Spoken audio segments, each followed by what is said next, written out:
Y no se vaya, por favor, porque tenemos una charla con un periodista que la verdad conozco.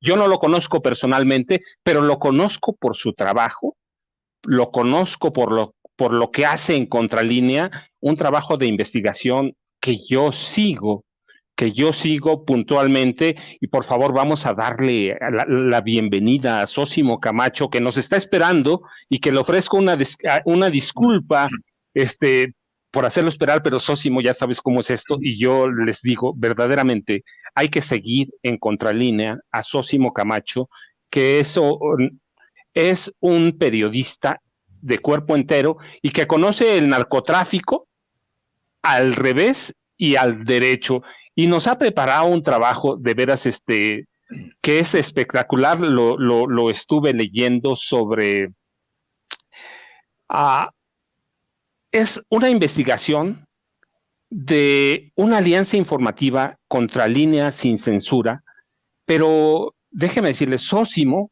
ha hecho un trabajo que encabezan como diáspora mundial del narcotráfico o la dispersión del narcotráfico. Pero para que yo le cuente, mejor yo leí el trabajo, pero mejor que nos cuente Sósimo, ¿qué implica esta dispersión de los cárteles mexicanos, sobre todo, como tú lo mencionas, Jalisco Nueva Generación y Sinaloa? ¿Cuánto implica? Porque hablamos de internacionalización, pero como tú lo señalas, eso ya sobrepasó la palabra, no explica todo lo que significa la diáspora de los cárteles mexicanos. Maestro Francisco Cruz, pues qué gusto saludarlo. La verdad es de que yo también sigo mucho su trabajo. Recién acabo de leer uno de sus libros a propósito precisamente pues, de este personaje enquistado en el Estado mexicano, en las estas estructuras del Estado mexicano y que al mismo tiempo pues trabajaba para el narcotráfico. Le ofrezco una disculpa por esta voz, igual que al auditorio. No, Estoy con un poco por favor. aquí afónico, pero la verdad con mucho gusto platicando pues con usted y a través de usted con toda la audiencia. Un saludo para Vicente y para todo el equipo, por supuesto. En efecto, pues este trabajo en realidad lo hacemos a partir de un informe que ha publicado la Organización de las Naciones Unidas contra la Droga y el Delito, donde señala de qué manera se mueve actualmente la cocaína a nivel mundial. Y habíamos nosotros ya con trabajos previos, por supuesto, dado cuenta de que los cárteles mexicanos se habían encargado ya de liderar de manera muy importante el trasiego precisamente de cocaína, no en México meramente, sino incluso de los lugares donde se está produciendo, desde donde se cosecha la hoja de coca, desde donde se procesa y luego después se empieza a distribuir. Es decir, los cárteles mexicanos cuentan con estructuras operativas en Perú, en Colombia, en Bolivia, en Venezuela, y que además en alianza con otras organizaciones internacionales también dedicadas al narcotráfico, en Brasil, por ejemplo, y en otras latitudes, pues la llevan a, por ejemplo, a Europa, sin siquiera pasar por México. Sin embargo, son los cárteles mexicanos, dos de ellos principalmente, Jalisco Nueva Generación y Sinaloa, los que han desarrollado ese expertise, esa capacidad logística para trasegar este volumen tan importante de cocaína y prácticamente decíamos pues a todo el mundo. Lo sorprendente aquí es de que incluso han desplazado a otras estructuras que ya tenían incluso por décadas mafias muy importantes como la Nangreta de Italia o la Yakuza de Japón y han logrado acuerdos muy importantes con aquellos grupos organizados que trabajan en los Balcanes, Kosovo y Serbia particularmente. Entonces tenemos a un grupo, a dos grupos del narcotráfico en México, que ojo, esto es resultado pues no de ahora, sino de todo un periodo en el que prácticamente tuvieron incluso a un Estado mexicano orientado a favorecerlos y que eso los hizo muy, muy poderosos y que ahora que encuentran condiciones distintas en el propio Estado mexicano, con dificultades para comprar autoridades, para trasegar como lo hacían, han optado de manera muy importante irse al ámbito internacional, porque además son, digamos, los expertos, me parece que de manera transitoria, no creo que dure mucho esta supremacía que están teniendo. Ya si quieren después platicaríamos el por qué pienso este asunto, pero en términos generales es eso lo que estamos informando, esta mundialización, digamos, del trasiego de cocaínas, donde de manera muy importante, desde el punto de vista logístico, está liderando el cártel de Sinaloa y el cártel Jalisco Nueva Generación. Sósimo, dime, en el trabajo lo infieres, lo dejas, o mejor te lo pregunto, ¿cuándo se da el punto de quiebre para estas organizaciones con Felipe Calderón, que le abre la puerta, como sabemos, a Genaro García Luna, o se da al principio del sexenio de Vicente Fox, o se siembra o se abre la puerta con Vicente Fox? ¿Cuándo es el punto de quiebre y empiezan esta carrera que los ha llevado, como tú dices, una dispersión que ya rompe la barrera de internacionalización? Así es, maestro Francisco, pues pienso que quien les abre la puerta de manera muy importante, pues es Vicente Fox. Por supuesto que Vicente Fox, y no porque no existieran antes, hay que recordar que si nos vamos a los antecedentes, el propio narcotráfico en México, pues estuvo organizado desde un inicio prácticamente por ese viejo Estado mexicano. Hay que recordar que el primer cártel, entre comillas, moderno, que se le llamó de Guadalajara o del Pacífico, etcétera, hay que recordar que este primer cártel con capacidad muy importante para trasegar droga, pues tenía credenciales sus integrantes de la DFS y fueron utilizados incluso algunas de estos miembros de este cártel para combatir a la guerrilla en el occidente. Hay que recordar que en ese entonces había grupos armados, la mayoría de origen estudiantil, que estaban operando en México y que incluso fueron utilizados para combatir, digamos, en algunos momentos a estos grupos subversivos o simple y sencillamente a grupos sociales también, aunque no tuvieran ese carácter subversivo armado. Entonces, de entrada tenemos un antecedente primero, pero me parece que sí, la puerta queda abierta de manera más clara con Vicente Fox. Y bueno, pues ya no, ¿qué podríamos decir de Felipe Calderón? Si prácticamente él fue un personaje que armó por lo menos al cártel de Sinaloa, se sabe de esta operación Rápido y Furioso, hemos documentado nosotros otras, una por ejemplo titulada Carta Blanca, donde también fueron armas que supuestamente iban a ser rastreadas, pero que esas terminaron en el lado del Golfo, no en el lado del Pacífico. Entonces, sí, me parece que Felipe Calderón fue un presidente que le dio muchas facilidades de operación al propio narcotráfico, y me parece también que ante esta falta de legitimidad con la que llegó a asumir la presidencia de la República, fue, podríamos decir, que presa fácil de estos cantos que además se los propusieron en Estados Unidos, que el gustoso aceptó de declarar una supuesta guerra contra el narco, que nunca fue una guerra contra el narco, sino contra la sociedad, y que en efecto en ese momento fue cuando los cárteles del narcotráfico mexicanos, pues incluso se deshicieron de la tutela que otros cárteles les imponían de otras latitudes, como Colombia, y empezaron ellos, los cárteles mexicanos, prácticamente a asumir cada vez más el control de este negocio, que no nada más se reflejaba así en las propias ganancias, pero incluso en la manera en que se armaron. Hay que recordar que pues estas estructuras paramilitares del narcotráfico, de los cárteles de narcotráfico en México, pues en realidad si ya tenían simientes previas, con Felipe Calderón adquirieron ya prácticamente una permanencia sine qua non cuando hablamos de cárteles en México. Es decir, si antes podía uno pensar que los sicarios hace tiempo eran pues personas empistoladas que a lo mejor no tenían mucha preparación, quedó muy claro que cualquier cártel en México pues empezó a tener ya este tipo de integrantes con estructuras, con conocimientos incluso militares o paramilitares. Dime una cosa, Sosimo. Mencionas dos puntos que para mí son bien fundamentales. Colombia, y luego mencionas las armas. Ah, ¿Qué tan armados, tú lo sabes bien, qué tan armados están Cártel Jalisco Nueva Generación y Cártel de Sinaloa? Yo de pronto tuve la impresión de que Felipe Calderón y Genaro García Luna habían impulsado una carrera armamentista entre estos dos cárteles y de pronto se armaron hasta los dientes. ¿Qué tan armados están?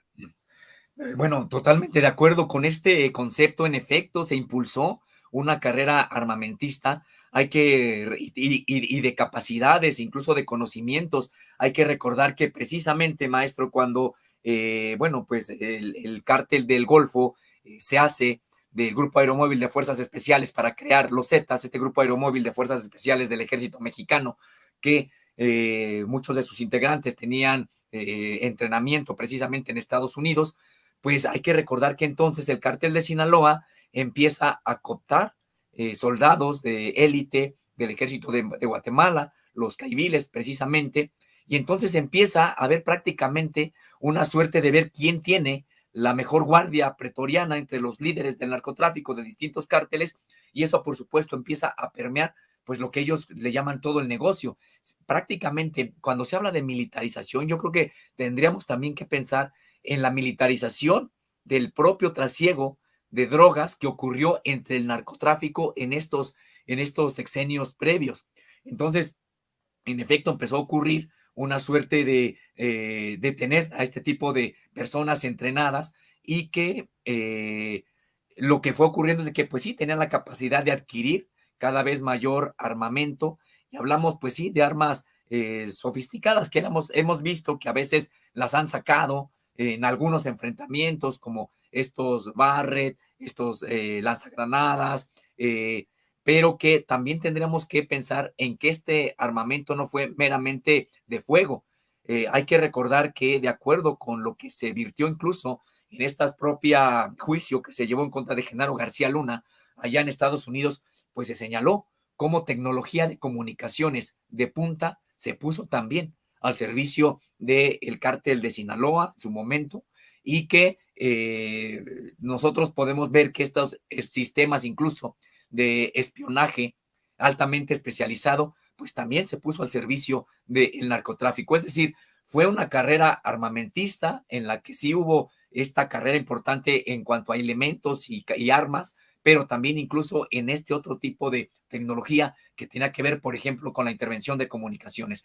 Entonces, por eso fue que precisamente los cárteles mexicanos adquirieron tal capacidad para empezar a liderar procesos en los que antes estaban ajenos y que son de carácter internacional. O sea, impresionante, por ejemplo, leer en este informe que incluso cárteles, integrantes del cártel de Sinaloa, envían una célula a Paraguay, por ejemplo, o a Ecuador para supervisar la logística y enseñarles a las personas que también se dedican a la delincuencia organizada ahí cómo se hace el trabajo, y que el cártel de Sinaloa no tenga que pasar por México cargamentos de cocaína que tiene que enviar a Europa, y lo hace vía África, y de África por estrecho de Gibraltar hacia Europa. Entonces, lo que ocurre precisamente con estos cárteles mexicanos es que han adquirido esa capacidad, y decíamos, pues sí, tanto logística como de armamento, como de capacidades, y también económica, y que eso sí, me parece, se lo debemos precisamente al calderonismo. Sósimo, pintas un panorama que de pronto me asusta, aunque lo conozca, mira, oyéndolo ya, no que yo lo diga, me asusta, pero mencionas otra cosa que también a mí en tu trabajo se me hace interesante, y ahora que lo dices también, eh, en un momento dado, después del gran auge que cobró el narcotráfico en Colombia, de pronto llegan a un acuerdo con Estados Unidos. Y ellos dicen, no tenemos bases, no, pero operan en 7 bases militares, por lo menos. Y ya sabemos que cuando los gringos operan en una base, prácticamente la toman. Cuando llegan a Estados Unidos a las bases de Colombia, lo que hacen es que se apoderan prácticamente del todo el negocio. Después llegan empresas de seguridad de Colombia y finalmente Estados Unidos es el que tiene el control, pero vemos un fenómeno curioso que le abre las puertas al narcotráfico o a los cárteles mexicanos. Eso podemos esperar eso también en México si le abrimos la puerta, digamos haciendo de abogado del diablo, si le abrimos la puerta a las Fuerzas Armadas de Estados Unidos en algunos puertos o en algunas regiones del país. Sí, desde mi punto de vista creo que no, o sea, en realidad me parece que de por sí, pues creo que no es ninguna solución para un país soberano, para un país que busque desarrollarse de manera independiente. No fue una solución para Colombia tampoco, de hecho no ha sido una solución para nadie, en ningún lado. Recordarás, maestro, por ejemplo, esto que ocurrió en Afganistán, cuando Estados Unidos no puso unas cuantas bases, lo ocupó, lo bombeó primero, luego lo ocupó, lo gobernó, y pues Afganistán se convirtió en el primer productor mundial de amapola. Entonces, sí, me parece que no hay ninguna solución en ese sentido. Por supuesto que Estados Unidos o sectores de Estados Unidos están interesados en generar este tipo de propaganda de manera muy intensa, diciendo que prácticamente en México no se está haciendo nada el día de hoy y que por eso ellos tendrían que entrar a poner orden, cuando pues, no pueden poner orden ni en su casa. Hay que recordar que en Estados Unidos pues hay una distribución, una red de distribución, no solamente de cocaína, sino de fentanilo, de metanfetaminas y de muchísimas otras drogas que llegan hasta el último rincón, hasta la última calle en Estados Unidos, y por supuesto que son organizaciones bien aceitadas, con una estructura muy importante, pero ahí Estados Unidos no habla de cárteles, no dice cuáles son los capos allá, incluso sigue señalando que al interior de Estados Unidos sigue siendo los cárteles mexicanos los que se encargan de la distribución, etcétera. No, me parece que no sería ningún tipo de solución. Y hay que recordar también algo, Estados Unidos prácticamente tomó casi la seguridad nacional, interior y pública de este país durante el sexenio de Felipe Calderón. Hay que recordar que precisamente, pues incluso hacían operativos violando la ley, violando la Constitución en México. Hacían operativos que encabezaban de manera armada integrantes de la Marina de Estados Unidos, y tuvimos a la DEA con todo aquí. Me parece que incluso, pues eso fue lo que motivó a que en un primer momento el presidente actual de la República, Andrés Manuel López Obrador, pues enviara una iniciativa para modificar, reformar la Ley de Seguridad Nacional. Y maestro, recordarás en esa exposición de motivos de por qué era importante que salieran los agentes de otras naciones en México, es porque incluso cometían delitos, secuestraban aquí en territorio nacional, y no nada más incluso secuestraban, hacían interrogatorios ilegales, es decir, prácticamente una parte del aparato policíaco de Estados Unidos pues, estuvo tras bambalinas, y a veces no tan tras bambalinas, sino al frente de políticas de seguridad nacional aquí en México, y no nos llevó a nada bueno. En realidad el problema se profundizó. Sí, tiene razón. Yo tenía testimonios y algunos documentos de que participaban en torturas abiertas en algunas cárceles. Y yo te decía, cuando yo lo digo, bueno, pues hay que estudiarlo, pero cuando lo escucho de ti y cuando vemos toda esa carga negra que traemos con el narcotráfico, que podemos seguir, no sé, hasta 1911, decimos, ¿qué nos espera en los siguientes 6 años? No en los de López Obrador, que prácticamente acaba su gobierno el 30 de noviembre de 2024. ¿Qué nos espera después? ¿Qué nos espera con un ejército que de pronto parece que se transforma, que no es el ejército de Calderón que salía a matar, aunque sean los mismos, o el ejército de Fox que también salía a matar, y ya no digo de Peña, que mira, ahí está Ayotzinapa, que es uno de sus ejemplos y que salía? ¿Qué nos espera? ¿Qué solución le prevés? No solución, yo sé que eso es imposible, pero ¿qué paso le ves? Ya tú me decías, puede un poco disminuir la fuerza de Sinaloa, puede disminuir la fuerza de Cártel Jalisco Nueva Generación, pero como los tenemos en este momento y ya en viso de que el presidente está a punto de entrar en un proceso sucesorio a partir de entre agosto y octubre, ¿qué vemos para nosotros? ¿Cómo debemos interpretar esto? Pues sí, me parece una situación muy complicada, por supuesto. Yo te comentaba, maestro, hace un momento que, en efecto, pienso que este liderazgo mundial de estos cárteles mexicanos es transitorio, porque hay muchas otras organizaciones muy poderosas a nivel mundial y que a lo mejor se replegaron un poco, pero van a volver a tomar espacios. Hablamos, por ejemplo, de las propias mafias italianas, por ejemplo, pero hay otras. Y también ha ocurrido algo. Los cárteles mexicanos, si es que antes tuvieron la oportunidad de pues operar a sus anchas con un Estado orientado incluso a apoyarlos, en este caso con Genaro García Luna, pues uno de los suyos encabezando las políticas de seguridad de este país, me parece que pues no es así ya, y que esto les hace que se les compliquen algunas operaciones, incluidas que, por ejemplo, pues también las de carácter financiero. Eso no quiere decir que también de la noche a la mañana van a empezar a perder de manera acelerada este poder que han acumulado este poder corruptor, este poder de matar, esta ocupación que tienen. Además, hay que recordarlo en el propio sistema político mexicano, porque en efecto el sistema político mexicano pues no se ha transformado, está en vías o está en proceso de tener algún tipo de transformación, pero no porque se haya tomado mediante una votación democrática la titularidad del Poder Ejecutivo. Eso quiere decir que ya de manera automática cambia el sistema político mexicano, porque el sistema político mexicano, pues vemos ahí el propio Poder Judicial de la Federación, pues con muchos intereses, liberando incluso a algunos integrantes de la delincuencia organizada confesos, por ejemplo. Vemos también a organismos autónomos que no están en la misma línea de un proceso de transformación. Es decir, incluso si somos estrictos, pues se tiene el Poder Ejecutivo tratando, y eso el primer círculo del Poder Ejecutivo, tratando de cambiar, de transformar el sistema político mexicano, pero todo lo demás pues prácticamente siguen ahí. Y no solamente me refiero a los poderes formales que integran el sistema político mexicano, también son parte del sistema político mexicano aquellos poderes fácticos como los medios de comunicación, como el sistema financiero, como los bancos, etcétera. Entonces, me parece que sí, es una situación muy compleja, muy complicada.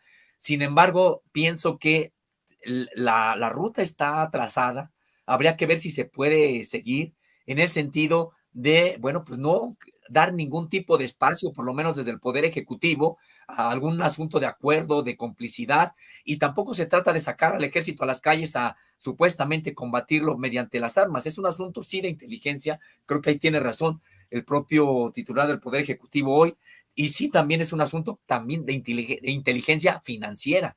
En efecto, se le tiene que acotar al narcotráfico, y no con la expectativa, también te soy sincero, de que se vaya a acabar, de que los cárteles vayan a desaparecer, simple y sencillamente que se puedan someter, que no tengan capacidad de retar a la sociedad, de retar al Estado mexicano, sino simple y sencillamente pues que puedan ser sometidos, acotados, y que no generen este problema de seguridad nacional que sí lo han pues ya generado. Yo decía, no se va a acabar porque tenemos al primer consumidor, que es Estados Unidos, y es el gran mercado, y él es el que está haciendo muy poco para que realmente pues su sociedad deje de consumir y para combatir la distribución allá en Estados Unidos. Entonces, mientras Estados Unidos siga también con esta misma política que ha impuesto a América Latina y a todo el mundo de supuesto combate al narcotráfico, la verdad es de que veo muy difícil que vayan a acabar los cárteles. No, pero además no solo no se van a acabar, como tú dices bien, no se van a acabar así de la noche a la mañana porque tenemos al primer consumidor, sino que es una historia larga. Habíamos ya, a principios del siglo XX había habido dos guerras del opio que ciertamente tuvieron motivos económicos, pero el opio jugó un papel importante. Es decir, las drogas son parte de un problema con el que tenemos que vivir. Pero yo, fíjate, te voy a hacer una pregunta que yo me hago de pronto como engañosa, y no le encuentro acomodo. Pero, ¿qué va a pasar si en septiembre próximo Genaro García Luna dijo, su abogado por lo menos dijo, que iban a presentar pruebas que demuestran su inocencia? La pregunta es, bueno, ¿qué va a pasar si verdaderamente, haciendo de abogado del diablo, yo digo que no va a pasar, pero bueno, siempre hay que dejar una rejita, ¿no? Como periodista siempre decimos, no, espérate, ¿qué va a pasar si verdaderamente presenta pruebas y el juez que lleva el caso allá en Nueva York dice, pues el señor es libre? Yo de pronto veo, si hoy hay un reacomodo de las fuerzas del narcotráfico, si lo sueltan, pues va a haber un reacomodo grandísimo. No sé cómo tú lo veas, pero... Sí, maestro, me parece, coincido también. Sería pues una noticia muy grave, muy grave, que en efecto no podemos descartar.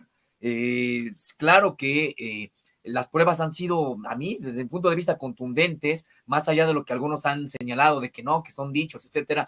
A mí me parece que esos dichos en realidad son pruebas cuando no son dichos aislados, sino son declaraciones que logran contar un hecho, incluso viniendo de personas que estuvieron en puntos o en estructuras distintas, en organizaciones incluso distintas, pero todas confluyen en eso. Además, ¿qué más pruebas que las propias cuentas de Genaro García Luna, la riqueza acumulada? Y la verdad, lo que se narra pues en tu libro prácticamente no deja lugar a dudas.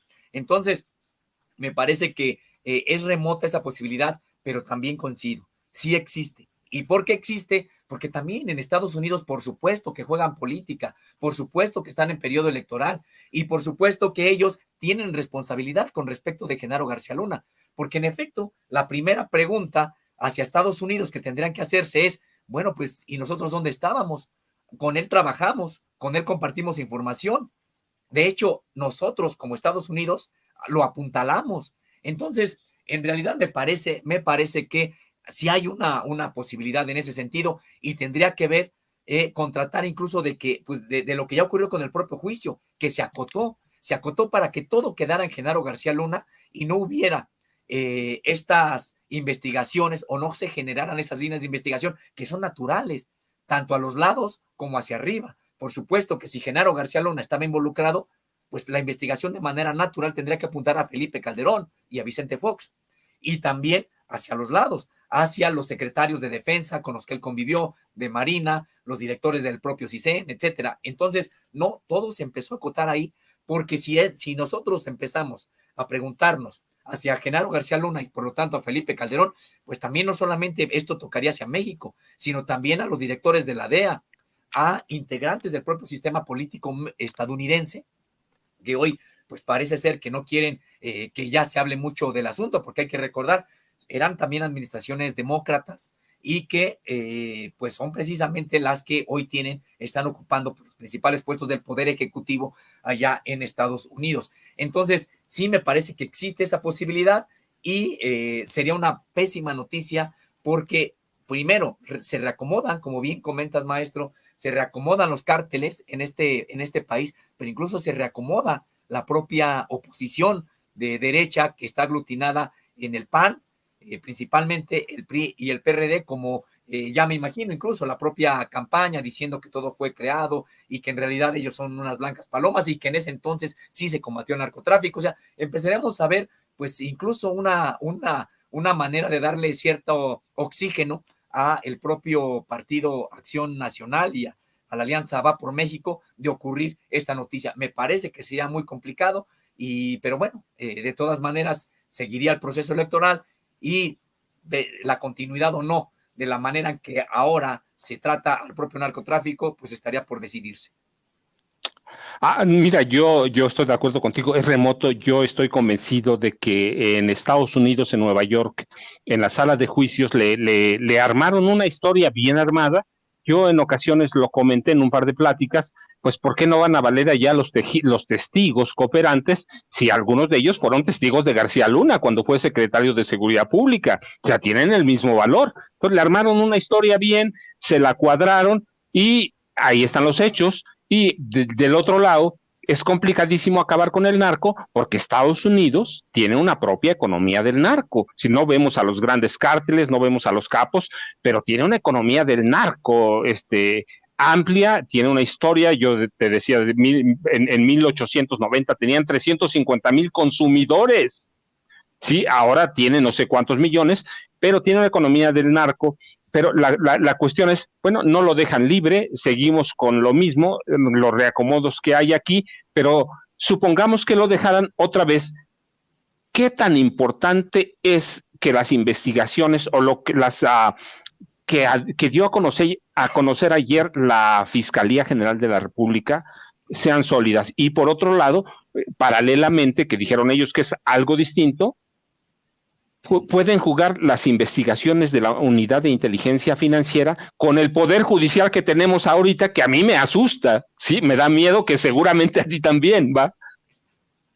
Así es, maestro, pues ese es el gran problema, ya lo comentaba en el sentido de que pues se tienen algunas partes que se están tratando de transformar del propio poder ejecutivo, pero otras no avanzan. La propia Fiscalía General de la República a veces va muy lento en algunos temas, otros parece ser que tiene algún tipo de interés y avanzan más rápido, etcétera. Entonces, desde ahí empezamos a ver algunos problemas. Y luego nos enfrentamos al mayor de todos, que en efecto es el Poder Judicial.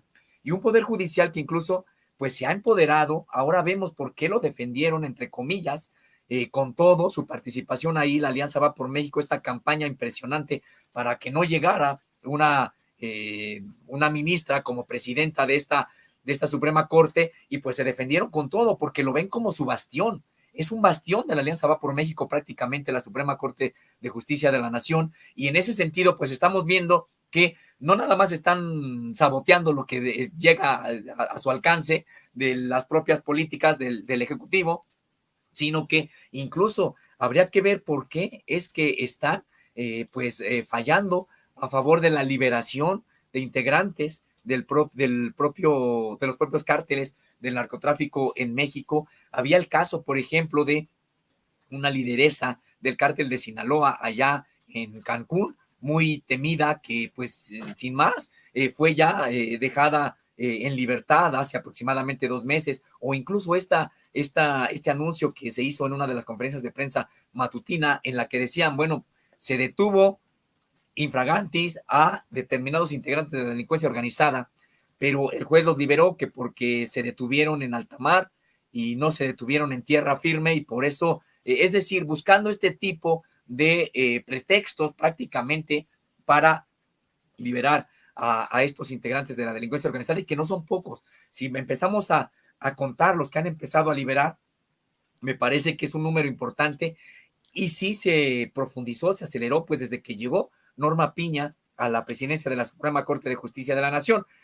Hay que recordar que ella incluso pues hizo una gira por todo el país en la que estaba señalando que pues prácticamente que no tuvieran miedo los jueces, magistrados, ministros, que no tuvieran miedo, que siguieran haciendo lo que siempre han hecho, una suerte de empoderamiento de manera importante.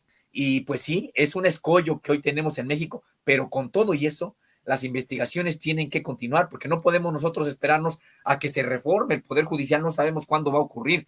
Tienen que continuar las investigaciones y aquello que se pueda hacer público, que se haga público. ¿En qué sentido? En el sentido de que por lo menos la justicia sea de carácter social, de que la gente esté enterada de lo que pasó, de que sepa quiénes se confabularon, quiénes entraron al narcotráfico o quiénes los beneficiaron.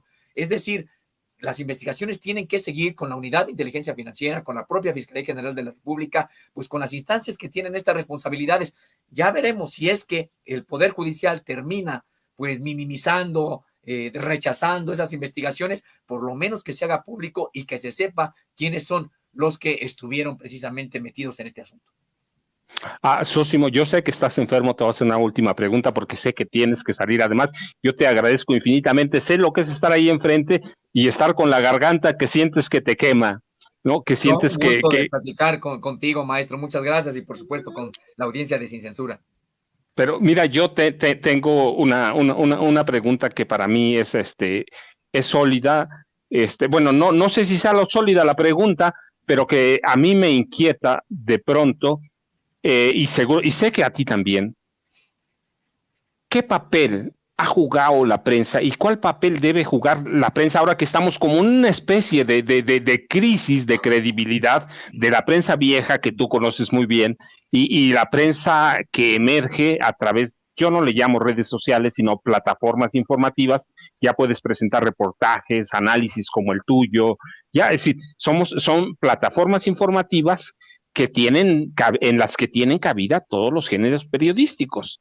¿Qué papel ha jugado y cuál papel va a jugar la prensa vieja en este proceso para limpiarnos, o por lo menos, como tú dices, no podemos desaparecer el narco? Yo estoy de acuerdo, ahí y la historia te lo dice, pero por lo menos que no sea lo letal que es en este momento. La prensa ha jugado un papel fundamental, pero estamos en una encrucijada. Los viejos no se van y no se van a ir porque tienen dinero, y nosotros despegamos de a poquito, muy sólido, pero despegamos, pero nos falta todavía. ¿Qué ves tú para el futuro? Sí, maestro, bueno, pues es una pregunta, sí, al mismo tiempo compleja. Pienso que los medios de comunicación, los viejos medios de comunicación, esta prensa mayoritariamente corporativa que dominó durante todo el siglo XX y parte de este XXI, fue siempre una extensión del propio poder político. Entonces, como tal, siempre se comportó. Siempre, de hecho, en México, pues, híjole, tuvimos una prensa durante mucho tiempo muy mediocre, precisamente producto de esta subordinación como una extensión del propio poder político, nunca para tratar de vigilarlo, para cuestionarlo, para criticarlo, como era función de la prensa. En realidad, perdón, el poder político, los medios de comunicación fueron una extensión del propio poder político y se plegaron a él. Entonces, si el poder político tenía prácticamente esta alianza con el narcotráfico en determinados momentos o cárteles, pues esa alianza también se trasladaba a los propios medios de comunicación. ¿En qué sentido? Me refiero informativo. Pues a veces eran motivo de primeras planas o de notas por ahí perdidas, pero desde el punto de vista de la nota roja, no realmente de investigación, no realmente de investigar las razones, el financiamiento, el lavado de dinero, etcétera, de estos grupos de la delincuencia organizada. Entonces, me parece que no han jugado un papel, de hecho estuvieron prácticamente ausentes de la guerra, de cubrir realmente la supuesta guerra contra el narcotráfico, la emergencia del narcotráfico en la sociedad mexicana. Estuvieron ausentes porque solamente pues lo que se cubrían eran aquellas notas rojas y en ese sentido contando número de muertos, contando número de desplazados y desaparecidos. Y yo no digo que no lo tengamos también que hacer, por supuesto, tener esos datos, pero teníamos que ir al fondo de las causas y me parece que esa prensa, pues ahí no encontramos nada. De hecho, hay que recordar que hubo un pacto prácticamente de silencio en 2 momentos de este sexenio de Felipe Calderón para pues que no se hablara prácticamente de eso. Y hoy vemos a esta misma prensa pues cubriendo cualquier tipo de hecho de la nota roja, maximizando, etcétera, pero también quedándose ahí, quedándose en la anécdota, en el susto, pues quedándose en lo rojo y no realmente profundizando. No hemos visto ningún trabajo de esta prensa. Lo hemos visto, pues sí, en otra prensa que va emergiendo, en trabajos como los suyos, maestro, por supuesto que ahí hay trabajos muy importantes y me parece que hay otros medios de comunicación que han sacado investigaciones importantes, algunos incluso del interior de la República, y que me parece que, pues sí, no tienen ya mucho que decir, mucho que ofrecer los medios de comunicación viejos, pero están ahí precisamente porque, bueno, pues por el dinero y por la inercia que también traen. Pero maestro, no sé si usted esté de acuerdo conmigo, creo que ese modelo está agotado y creo que está en sus últimos años. No, no, Sosimo, yo claramente pienso lo mismo, está agotado. Yo mismo he optado por venir a las plataformas nuevas, informativas, donde hay gente nueva, donde hay otra forma de ver las cosas, pero claro, tenemos también esfuerzos no nuevos, eh, pero muy sólidos como Contralínea, como tú, Nancy, el maestro Vadillo, que es un periodista viejo, joven pero viejo, pero muy sólido y que ha impulsado el periodismo independiente, ¿no? Yo veo lo mismo que tú. No te quiero hablar más porque yo sé lo que espero. Por favor, nada más dinos a dónde, además de Contralínea, a dónde te pueden encontrar. Sí, pues estoy en Twitter como @Sosimo_contra y también estoy en Facebook como Sosimo Camacho y por supuesto mis trabajos los encuentran ahí en www.contralinea.com.mx y ahí están los trabajos que sí tienen que ver precisamente con este tipo de temas que constantemente incursiono y también mis demás compañeros. Sosimo, te quiero agradecer muchísimo y decirle a la gente, por favor, sigan Contralínea. Yo soy un lector de Contralínea, soy un seguidor de Sosimo. Lo leo, no sé hace cuánto tiempo, pero lo leo, sigo sus trabajos. Por favor, sigan a Contralínea, que presenta una línea de investigación impresionante. Nancy Flores es una periodista bueno, ¿qué puedo decir si yo lo sigo?